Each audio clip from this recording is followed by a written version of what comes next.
అందరికీ నమస్కారం అండి. ఈరోజు నేను చేయబోతున్న వీడియో ఏంటంటే లక్ష్యాలు.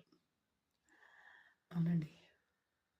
మనిషి జీవితం అనేది ఏదో మనం అనుకుంటేనో లేకపోతే వచ్చిన జీవితమో జన్మో కాదండి. ఎందుకంటే ప్రతి మనిషిని భగవంతుడు ఏదో ఒక కారణం చేతనో లేకపోతే అతను ఇక్కడ చేయవలసిన పనుల చేతనో భగవంతుడు కిందకి పంపిస్తాడు మనిషిని.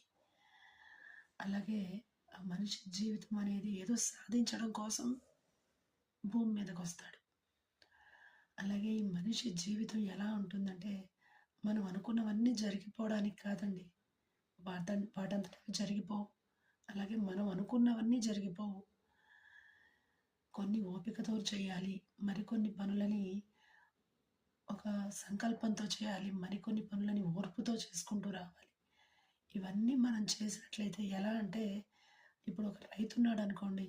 అతను మంచి నాణ్యమైన విత్తనాలను నాటినప్పుడే అతను స్టార్ట్ చేసిన ఆహ్, ఏదైతే నాటుతాడో దానికి తగ్గ ఫలితమే అతనికి ఒక 2, 3 నెలల తర్వాత కనిపిస్తుంది. మంచి మొక్కలు నాటాడనుకోండి, మంచి ఫలితంతో, మంచి కాయలతో, లేదంటే మంచి వరి పంటతోనో అట్లా అతను ఏదైతే మంచి ఒక పనిని స్టార్ట్ చేస్తాడో దాని తాలూకు ఫలితం అతనికి సంవత్సరం చివరిలోనో లేకపోతే 6 నెలల తర్వాతనో కనిపిస్తుంది.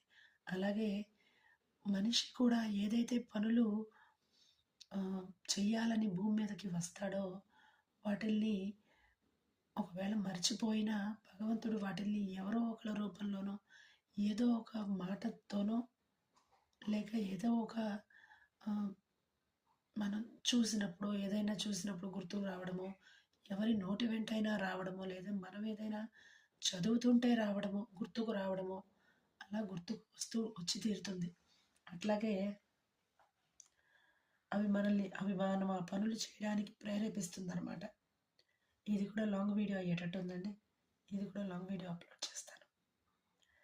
అలాగే ఈ మనిషి భూమి మీదకి ఎలాగా వస్తాడు అంటే గనక కొన్ని అవసరాలతో, కొన్ని వనరులతో, అలాగా కొన్ని లక్ష్యాలతో భూమి మీదకి రావడం జరుగుతుంది. భగవంతుడు భూమి మీదకి పంపించడం జరుగుతుంది. అలాగ వచ్చినప్పుడు మనం దేనికోసమైతే వచ్చినామో ఆ పనిని ఎఫిషియెంట్గా చేయడం కోసం మనం కొంచెం కష్టపడాల్సి ఉంటుందండి. స్కిల్ఫుల్గా చేయడానికి కొంచెం కష్టపడాల్సి ఉంటుంది.